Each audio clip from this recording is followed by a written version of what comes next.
Good morning मेरे प्यारे प्यारे बच्चों, कैसे हो आप सब। आई होप आप सब बहुत खुश हो। आज मैं फिर से आप सबके सामने आई हूँ आज के नए विषय को लेके, जो कि है कविता आत्मकथ्य।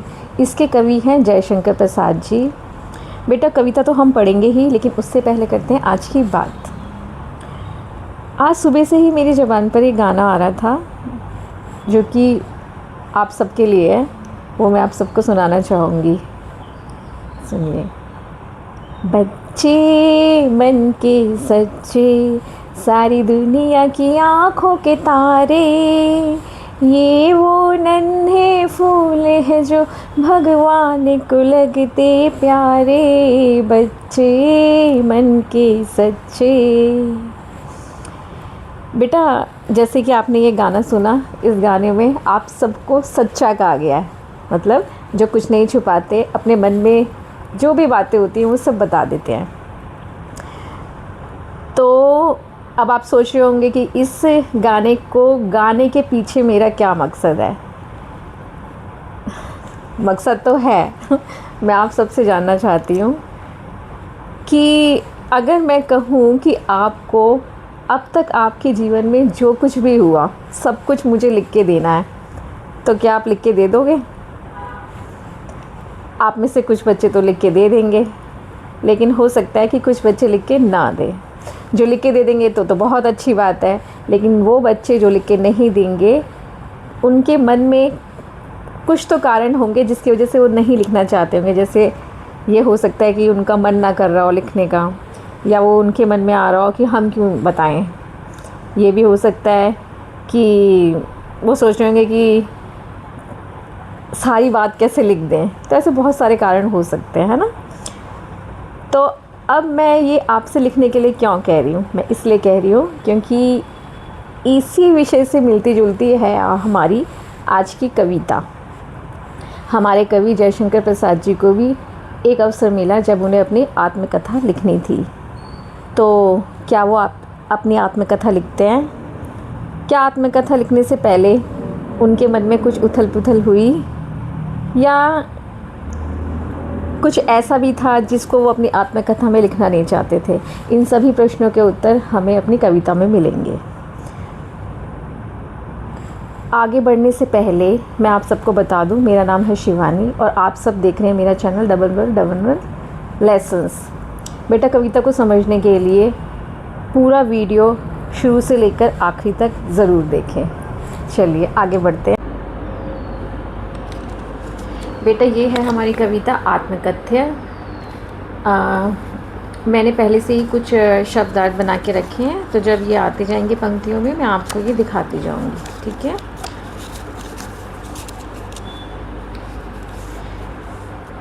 बेटे ये कविता एक बिंबात्मक कविता है। बिंबात्मक कविता मतलब है कि जब हम अपनी बात को सीधे सीधे ना कह के कुछ चित्रों या वस्तुओं के माध्यम से कहते हैं, ठीक है। जैसे कि मैं आपको एक एग्जांपल बताती हूँ कि चांद सा चेहरा। तो चांद सा चेहरा का मतलब क्या है कि हमने चेहरे को डायरेक्टली सुंदर ना बोलकर उसको कहा है कि चांद की तरह है। तो हम समझेंगे कि चांद सुंदर होता है तो इसलिए चेहरा भी सुंदर है, ठीक है। तो जब हम चित्रों और वस्तुओं के माध्यम से खुद कल्पना करते हैं कि कवि क्या कहना चाह रहा है, तो वो होती है बिंबात्मक कविता। तो ये पूरी कविता हमारी बिंबात्मक कविता है। इसमें हमें बहुत सारे इस तरह से कुछ चीज़ें वस्तुएं देखने को मिलेंगी, उनके माध्यम से कवि अपने आप को प्रस्तुत कर रहा है। शुरू करते हैं। मधुप गुनगुना कर कह जाता, कौन कहानी यह अपनी। मधुप का मतलब होता है भंवरा। तो यहाँ पर कवि ने सबसे पहला उदाहरण लिया है मधुप भंवरे का, जो कि जैसे भंवरे की आदत होती है वो गुनगुनाता है ना। जब किसी पेड़ पौधे के पास, फूल के पास जाता है तो वो एक आवाज़ निकालता है, जिसे गुनगुनाना कहते हैं। तो भंवरा गुनगुना रहा है और कुछ कह जाता, कौन कहानी है अपनी। कुछ तो कह के जा रहा है, वो अपने मन की कुछ बात कह के जा रहा है। और क्या कह रहा है? मुरझाकर गिर रही पत्तियां देखो कितनी आज घनी। तो वो जो मन रूपी भंवरा है, जो कवि का मन है, वो आज कवि से कह के जा रहा है कि देखो आज फिर से बहुत सारी पत्तियाँ गिर गई हैं। तो ये शायद यहाँ से कवि क्या बताना चाह रहा है कि भंवरा जो है वो उदास है कि अब उसे घना पेड़ नहीं मिलेगा, है ना, गुनगुनाने के लिए, मंडराने के लिए। तो यहाँ पे मन भी उदास है कि इसके माध्यम से कहना चाह रहा है कि आज कवि का शरीर, मन ऐसा कह रहा है कि कवि का शरीर, कवि अंदर से और कमज़ोर होता जा रहा है। पत्तियाँ गिरना मतलब पेड़ जो है अब ज़्यादा मजबूत नहीं रहेगा, उसके ढलने का समय आ गया है, उसके कमज़ोर होने का समय आ गया है। पेड़ हरा भरा रहता है तो इसका मतलब वो फल फूल रहा है, और जब उसकी पत्तियाँ गिर रही है, वो सूख रहा है, तो इसका मतलब अब वो कमज़ोर हो रहा है। तो यहाँ पे ये बात कवि कहना चाहते हैं, इस गंभीर अनंत नीलिमा में असंख्य जीवन इतिहास। इस गंभीर अनंत मतलब होता है जिसका अंत ना हो, ठीक है। और नीलिमा मतलब नीला, नीली बहुत सारी चीज़ें होती हैं। देखो, नीला होता है आसमान, नीला होता है समंदर, नीली होती है धरती। हम कहते हैं ना नीली धरती, पृथ्वी नीली है। तो यहाँ पे इसका अर्थ है अनंत नीला। अनीलिमा मतलब ये जो दुनिया है, दुनिया जो इतनी बड़ी है जिसका कोई छोर नहीं है। में असंख्य क्या मतलब होता है? बहुत सारी। तो इस दुनिया में पहले से ही बहुत सारे जीवन इतिहास का मतलब होता है बहुत सारी आत्मकथाएं लिखी गई हैं।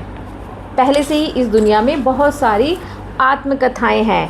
तो यहाँ पे क्या बात कह रहे हैं कि अब कवि को जब आत्मकथा लिखने का जब कहा जाता है, वो सोचता है कि मैं आत्मकथा लिखूं, लेकिन उसके मन में पहला विचार ये आता है, पहले तो उसका मन रूपी भंवरा के आके कह जाता है कि अब जो है वो दुर्बल हो रहा है, कमज़ोर हो रहा है। फिर दूसरी बात जयशंकर प्रसाद जी के मन में आती है कि इस दुनिया में पहले से ही बहुत सारी आत्मकथाएं हैं।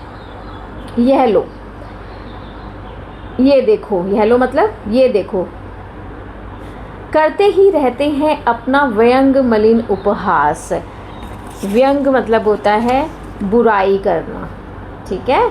तो उन आत्मकथाओं के जरिए उन कवियों ने क्या करवाया है? अपना बुराई, भद्दा। मलिन मतलब होता है गंदा, अपना भद्दा गंदा। उपहास का मतलब होता है मजाक। तो उन्होंने अपनी कविताएं, अपनी आत्मकथाएं लिखकर अपना भद्दा मजाक उड़वाया है। तब भी कहते हो, तो कहते हैं कि अब तो ये तो हम जानते ही हैं कि दुनिया में पहले से ही इतनी सारी आत्मकथाएं हैं और लोगों ने अपना किस तरीके से मजाक उड़ाया, लेकिन फिर भी अगर कहते हो, तुम लोग मुझसे कहते हो, जो जयशंकर प्रसाद जी के जो भी मित्र रहे होंगे, उन्होंने कहा होगा उनसे कि आत्मकथा लिखें, तो उन्हीं को संबोधित करते हुए कहते हैं कि तब भी अगर तुम लोग कहते हो, कह डालूं दुर्बलता अपनी बीती। तो अपनी आत्मकथा में वो क्या बोल रहे हैं कि अगर तुम तब भी कहते हो तो मैं लिख डालूँगा दुर्बलता मतलब कमज़ोरी, अपनी कमज़ोरी लिख दूँगा। और अपने पर अपनी बीती मतलब क्या होता है? अपने पर मुझ पर क्या बीती, मुझ पर क्या क्या बीता, मेरी क्या क्या कमज़ोरियाँ रही, वो सब मैं लिख डालूँगा, ठीक है। वो कह रहा है अगर तुम मुझसे कहते हो तो मैं लिख डालूँगा मेरी क्या क्या कमियां रही और मेरी मुझ पर क्या क्या बीती। लेकिन अगर मैं लिख दूँगा तो तुम सुनकर सुख पाओगे? क्या तुम खुश हो जाओगे सुनकर? मेरी आत्मकथा को सुनकर तुम खुश हो जाओगे या तुम्हें मज़ा आएगा? सुख पाना मतलब मज़ा आएगा। देखोगे यह गागर रीति, जब तुम मेरी आत्मकथा को पढ़कर देखोगे कि मेरा गागर रीति है। गागर का मतलब यहाँ से, गागर का वैसे मतलब होता है बेटा घड़ा, कि घड़ा जो है, रीति का मतलब होता है खाली। अब उन्होंने यहाँ पे क्या बिंब प्रयोग किया है घड़े का, कि क्या तुम्हें खुशी होगी जब तुम मेरे जीवन रूपी घड़े को खाली देखोगे। तो जीवन को वो क्या मान रहे हैं? एक घड़ा, और वो भी कैसा? खाली घड़ा। अपने जीवन को वो खाली घड़ा मान रहे हैं। देखो बेटा, पहले के टाइम पे क्या होता था, घड़े में लोग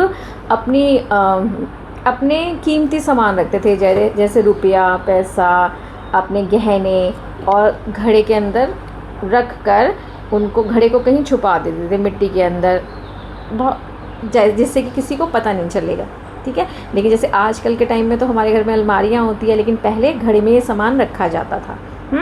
तो यहाँ पे अपने ही जीवन को खाली घड़ा क्यों कह रहे हो कि जीवन, अब घड़े में क्या भरेंगे? अगर जीवन एक घड़ा है, बिंब मान रहे हो उसको घड़े को, तो उस घड़े में हम क्या भरेंगे? जीवन की कमाई। जीवन की कमाई क्या होती है? खुशियाँ, हंसी खुशी के पल, और जो भी हमें अच्छी अच्छी चीज़ें मिलती हैं उनकी यादें, ये सब जीवन की कमाई है, ठीक है। अपना परिवार, अच्छे लोगों का साथ, है ना। तो वो कह रहे हैं कि वो उनसे मेरा जीवन का घड़ा खाली है, ये सब मेरे पास नहीं है, कुछ भी नहीं है।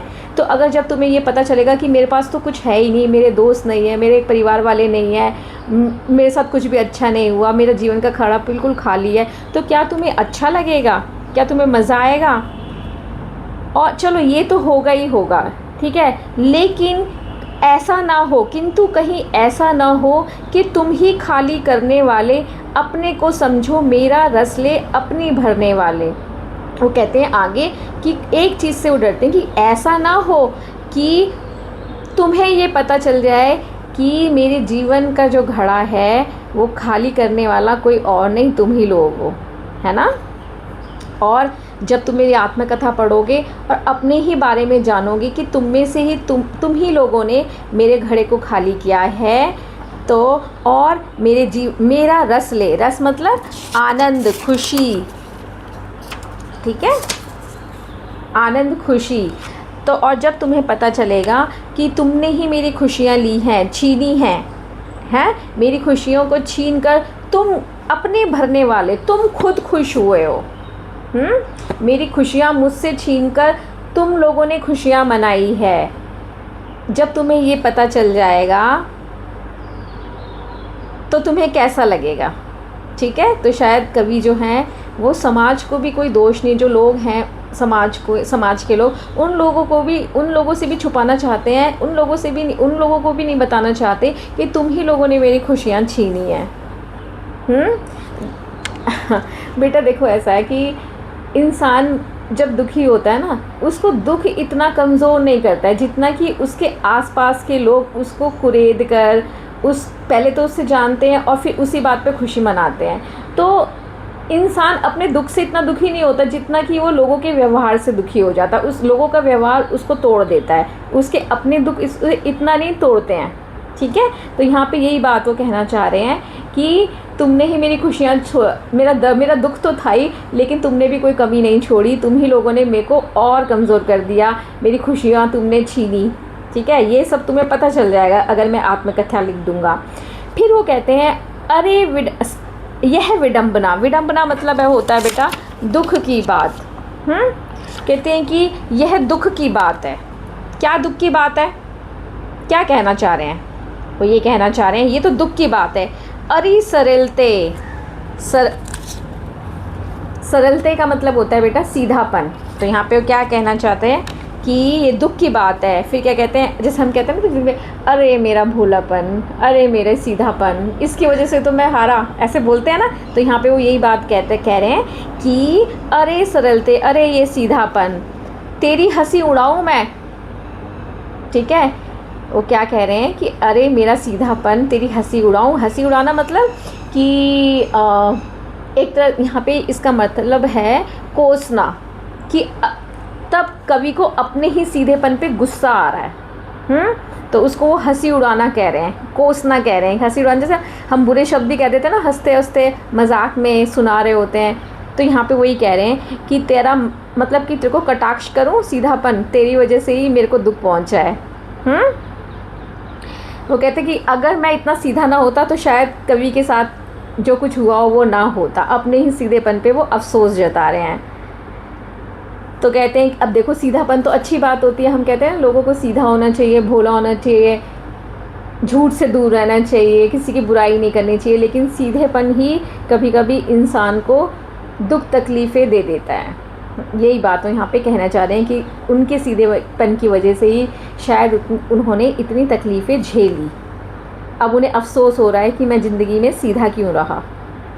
भूले अपनी या प्रवंचना औरों की दिखलाऊं मैं। फिर वो आगे कहते हैं कि अगर मैं अपनी आत्मकथा लिखूं तो भूले अपनी मतलब कि अपनी कमियाँ, क्या मैं अपनी आत्मकथा में कमियाँ बताऊँ, अपनी ही बारे में कमियाँ बताऊँ कि मैं भोला था, मैं बेवकूफ़ था, हैं, या मैं जिन लोगों ने मुझे भूले अपनी, या प्रवंचना का मतलब होता है धोखे, कि जिन लोगों ने मुझे धोखे दिए मैं वो चीज़ें बताऊं। तो यहाँ पे क्या कहना चाह रहे हैं, देखो अपनी कमियां जग जाहिर नहीं करना चाहते, साथ में वो दूसरों को भी जग जाहिर नहीं करना चाहते कि दूसरों से मुझे धोखे मिले हैं। तो कहते हैं मैं क्या बताऊं अपनी आत्मकथा में, ना तो मैं अपनी सीधापनी बता सकता हूँ, ना मैं दूसरों के धोखे बता सकता हूँ। उज्ज्वल गाथा कैसे गाऊं, वो कहते हैं कि उज्ज्वल माने अच्छा अच्छा, सब कुछ अच्छा अच्छा, गाथा मतलब अच्छी अच्छी कहानियाँ या अच्छी अच्छी की बात। कैसे गाऊं मतलब होता है बेटा कैसे बताऊं, मैं अच्छी अच्छी बातें कैसे बताऊं मधुर चांदनी रातों की। वो कहते हैं कि मैं अब कवि के जीवन में भी कुछ अच्छे दिन हुए होंगे, अच्छी रातें हुए होंगी, कहते हैं कि मैं उन बातों को भी कैसे बता दूं। और कैसी रातें थी वो, मधुर चांदनी रातें मतलब अच्छी सुकून भरी रातें। हाँ, क्या मतलब है यहाँ पे, मधुर चांदनी रात मतलब सुकून भरी रातें।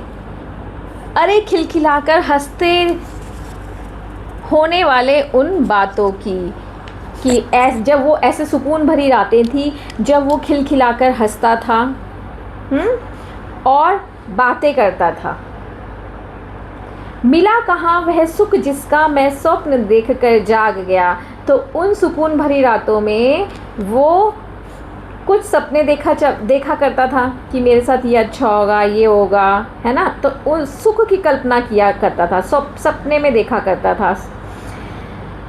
लेकिन मिला कहाँ वह सुख, लेकिन उसको वो सुख भी कहाँ मिला जिनको सोच के, जिनकी कल्पना करके वो जागा करता था, रोज़ सुबह उठा करता था। अरे आज जैसे होता है ना, जैसे हम कोई अच्छा सपना देखें तो हमें अगले दिन अच्छा लगता है, अरे आज तो हमारे साथ ये होगा क्योंकि हमने सपने में ऐसा देखा था। तो अपने सपने में वो सुख को देखा करता था। लेकिन जब वो सपने से जागा तो फिर क्या हुआ, उसे वो सुख मिला ही नहीं।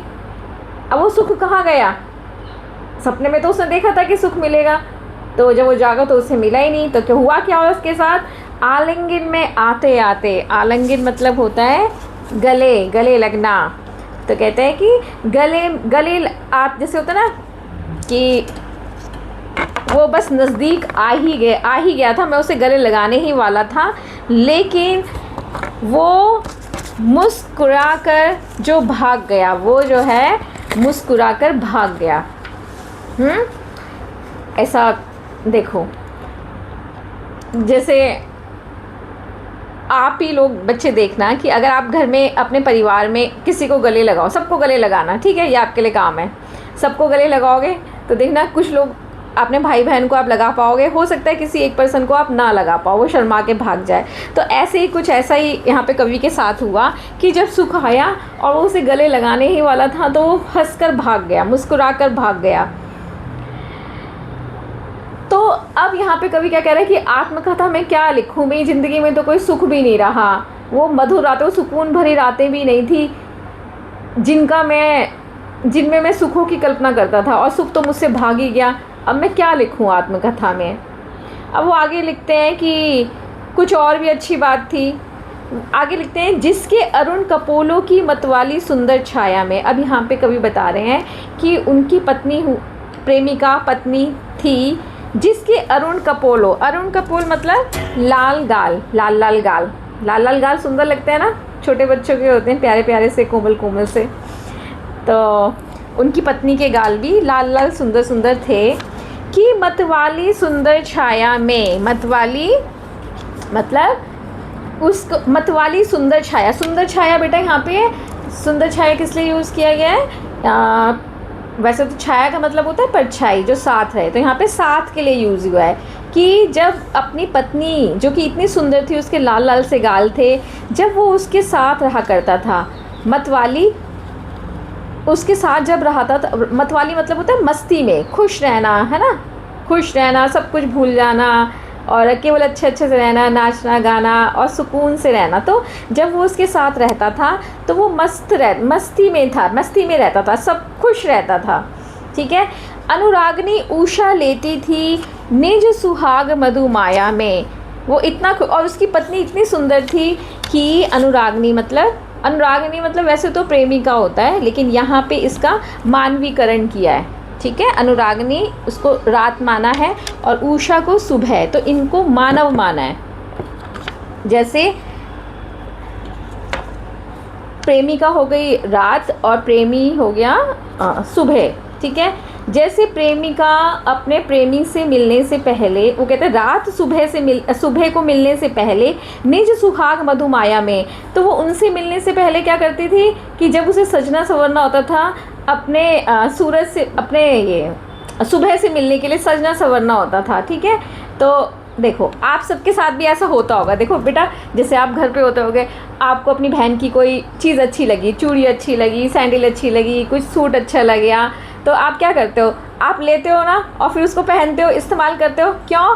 क्योंकि वो अच्छा लगता है और आपको लगता है कि आप उसे पहनोगे तो भी अच्छा लगेगा। ऐसी जो लड़के हैं वो भी ऐसे करते होंगे, अपने भाई की शर्ट पहन लेते होंगे, घड़ी पहन लेते होंगे। तो यहाँ पे रात को भी जो है, रात को भी रात को भी कवि की पत्नी की सुंदरता इतनी सुंदर लगती थी कि वो अपने आप को सजाने संवारने के लिए उसके गालों से लालिमा लेती थी, लालपन उसके गालों से लेती थी, ताकि मधुमाया की जो है निज सुहाग मतलब अपने आप को सजाने के लिए। ठीक है, और ताकि सबको, जैसे मधुमाया मतलब खो जाना, जैसे मुंबई को क्या कहते हैं, माया नगरी मतलब वहाँ पे जाके लोग चकाचौंध में खो जाते हैं। तो वो रात को इतना सुंदर बनना होता था कि उसे लगता था कि बस खो जाए, सुबह खो जाए मेरे अंदर। ठीक है, समझ में आया बेटा? यहाँ पे मानवीकरण किया गया है रात का और सुबह का, कि दोनों जब मिलते हैं तो रात को सजना संवरना होता था और उसे कवि की पत्नी इतनी सुंदर लगती थी कि वो उससे लालिमा लेकर अपने आप को सुंदर बनाती थी।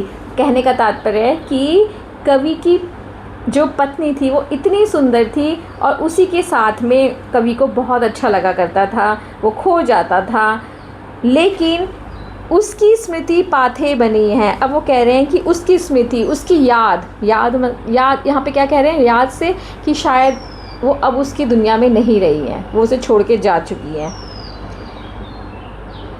तो वो भी, उसका साथ भी कवि के साथ बहुत ज़्यादा दिनों तक नहीं रहा, है ना। जो एक चीज़ उसे खुशी देने वाली थी, वो खुशी वाली चीज़ भी उससे छीन गई। अब पाथे का मतलब होता है सहारा। अब उसकी यादें जो हैं कवि का सहारा बनी हुई है। और कवि क्या बन गया है, कवि थके पथिक की पंथा की। अब जो कवि जो है वो बहुत थक गया है, ऐसा हो गया है जैसे कोई थका हुआ मुसाफिर होता है। पथिक मतलब मुसाफिर, राहगीर, और पंथा मतलब होता है रास्ता, जिस रास्ते को वो काटता है। तो यहाँ पे क्या है, अब उसके लिए जीवन एक रास्ते जैसा बन गया है और वो एक मुसाफिर बन गया। और मुसाफिर भी कैसा, जो कि एक होता है ना मुसाफिर जो चलते चलते थक जाता है, सफ़र बहुत लंबा हो जाता है। जब चलता रहता है इंसान, चलता है जब, फिर उसके एक टाइम के बाद उसको चलने की जो है हिम्मत ही नहीं रहती है और उसको एक सहारे की ज़रूरत पड़ती है कि अरे वो एक डंडा ले लेगा या बैठ के चलेगा, उसको लगेगा मैं अब चल नहीं पा रहा, है ना। तो यहाँ पे कभी भी ऐसा ही हो गया, थके हुए पथिक की तरह हो गया। लेकिन जो उसकी यादें हैं, उसकी पत्नी की जो यादें हैं, वही बस उसका सहारा बनी हुई है और किसी तरीके से वो अपने जीवन को काट रहा है। ठीक है बेटा। अब वो कहते हैं, अपनी आत्मकथा को लिखने के ऊपर दोबारा से कहते हैं, सीवन को उधेड़ कर देखोगे क्यों। सीवन मतलब होता है बेटा सिलाई। ठीक है, इसमें सीवन का मतलब होता है सिलाई।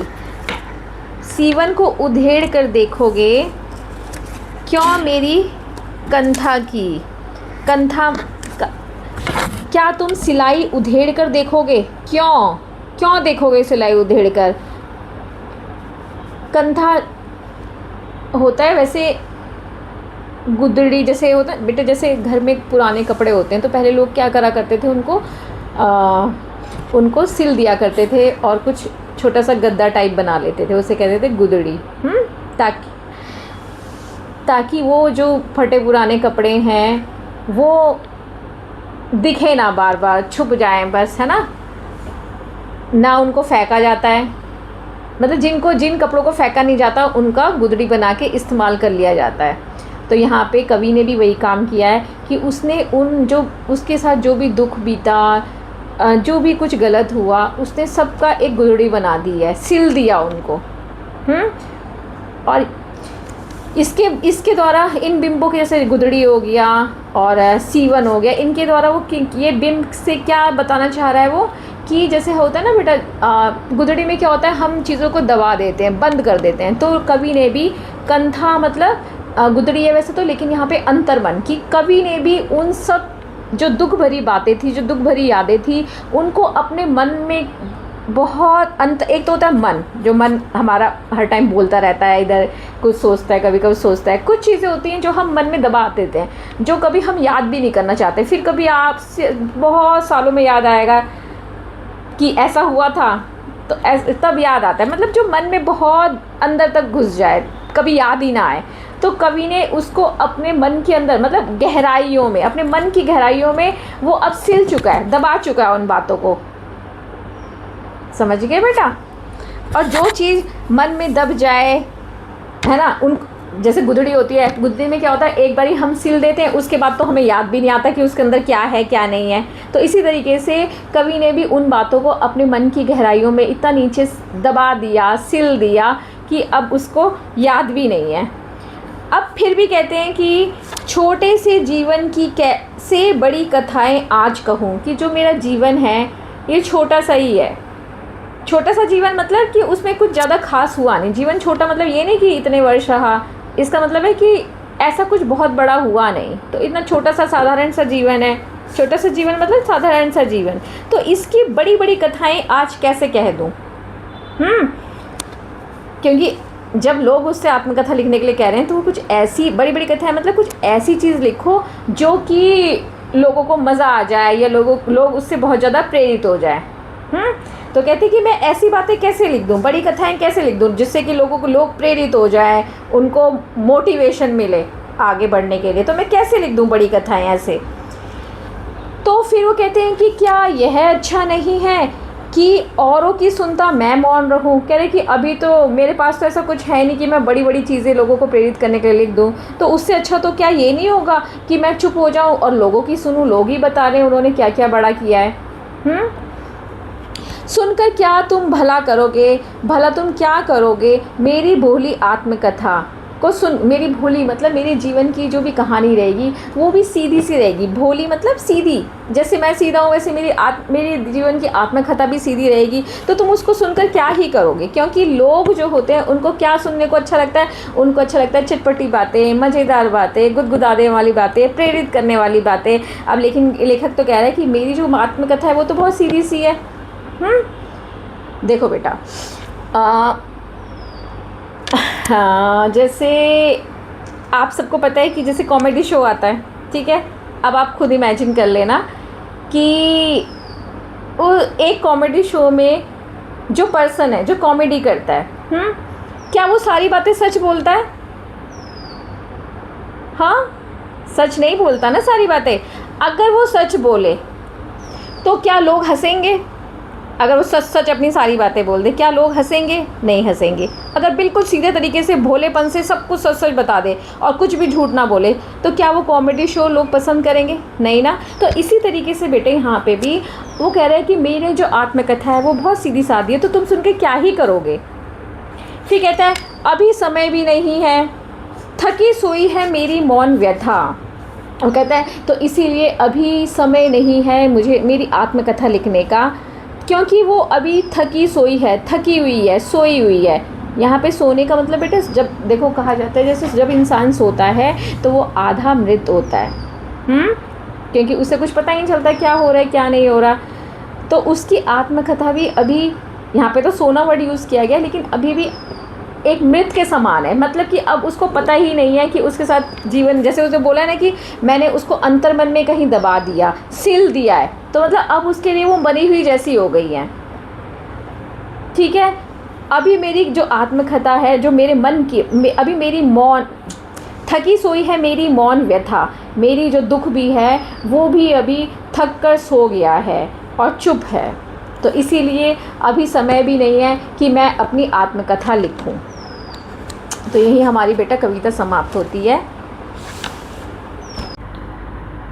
बेटा ये इस पाठ के शब्द अर्थ हैं। वैसे तो आपकी किताब में ये पीछे दिए भी गए हैं शब्द अर्थ, लेकिन ये कुछ नए शब्द हैं, इनको भी जानना आपके लिए ज़रूरी है। ठीक है, इनको याद कर लेना, पॉज दे के रुकना और सारे शब्द अर्थ देख लेना।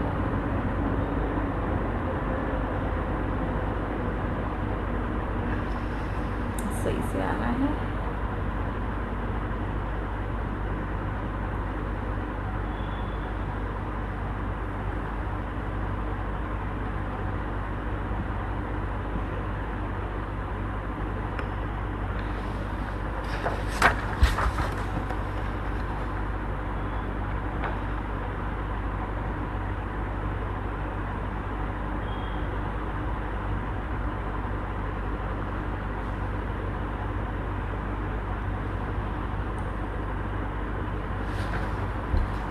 हाँ बेटा, तो इस कविता ने आपको क्या सिखाया, क्या सीखने को मिला इस कविता से आपको, बताती हूँ आपको। देखो बेटा, पहले तो कवि ने इस कविता में अपने जीवन को खाली गढ़ा कहा है।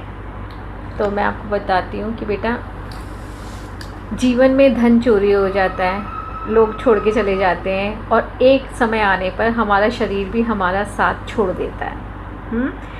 तो हमारे साथ कुछ भी, हम खाली हाथ आते हैं और खाली हाथ इस दुनिया से चले जाते हैं। लेकिन एक चीज़ जो हमारे साथ हमेशा रहती है वो है हमारा ज्ञान, जिसे ना कोई चोरी कर सकता है, ना छीन सकता है, और कोई भी उस हमारे ज्ञान की क्षति नहीं कर सकता है। वो हमारे साथ ही रहता है हमेशा।